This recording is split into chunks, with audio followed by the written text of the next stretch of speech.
আসসালামু আলাইকুম। তো আজকে সকাল সকাল বের হয়েছিল আমি আমাদের কবুতর দেখার জন্য যে আসলে কবুতরের কি অবস্থা আমাদের। তো গত কয়েকদিন আগে আমাদের অনেকগুলো কবুতর মারা গেছে। তো এর পরবর্তীতে আমাদের কবুতরের ভিতরে আমরা ওষুধপত্র দিয়ে ট্রাই করছিলাম কবুতরগুলোকে বাঁচায় রাখার জন্য। তারপরেও বেশ কয়েকটা কবুতর আমাদের চলে গেছে। এছাড়া আমাদের বেশ কিছু কবুতরের বাচ্চা এখানে হয়েছিল আর কি। তো বাচ্চাগুলোর কি অবস্থা মূলত আজকে ওইটাই আমরা দেখবো এখানে আসলে। গত 2 দিন আমি এখানে তেমন একটা আসতে পারিনি কাজের ব্যস্ততার কারণে। আর যেহেতু পাটের মৌসুম চলতেছে, যার কারণে আমাদের পাট কাটার ঝামেলার কারণে খামারের দিকে আমাদের নজর অনেক।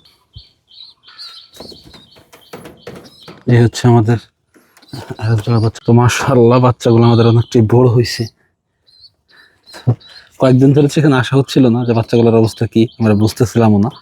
তো খুবই সুন্দর হয়েছে। আর আরেকটা বাচ্চা উপরে আছে, ওইটা এখন আমি নামাইতে চাচ্ছি না আর কি। তারপর আমি দেখি আমাদের আরেকটা বাচ্চা একদম সেম কালার। আমাদের এই কবুতর এখান থেকে আমাদের এরকম ভালো ভালো বাচ্চা বেরোবে, যেটা আসলে আমার চিন্তার বাইরে ছিল। তার একটা পর্যায়ে ধরে নিয়েছিলাম যে আমাদের বাচ্চাগুলো হয়তো বাঁচবে না, যেহেতু কবুতরগুলো যে পরিমাণে অসুস্থ ছিল।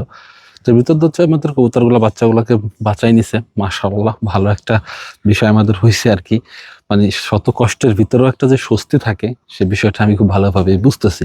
এখন আমাদের এখানে পানিটা দিয়ে দিতে হবে। তো পানিটা দিয়ে দেওয়ার পরেই আমরা এখান থেকে বেরিয়ে যাবো। যে চাপ থাকে আমাদের। আর এই বছর আরো একটা বড় সমস্যা হয়ে গেছে, সেটা যে জমিগুলো আমরা আমাদের এলাকায় বলে ট্রাক দেওয়া বা বর্গা দেওয়া। তো ওই জমিগুলো মূলত এখন আমাদের নিজেদের ঘাড়েই চলে আসছে। তো যার কারণে আমাদের এই মুহূর্তে পাটের ঝামেলাটা অনেকটাই বেড়ে গেছে। মূলত আমি বিঘা 3-4 মতন পাট করছিলাম, এখন এভারেজে প্রায় 7-8 বিঘার উপরে আমাদের হয়ে গেছে। সবগুলো এখন নিজেদেরই করা লাগবে। তো এখন আর কিছু করার নেই, দ্রুত বের হইতে হবে কাজের উদ্দেশ্যে আমাদের।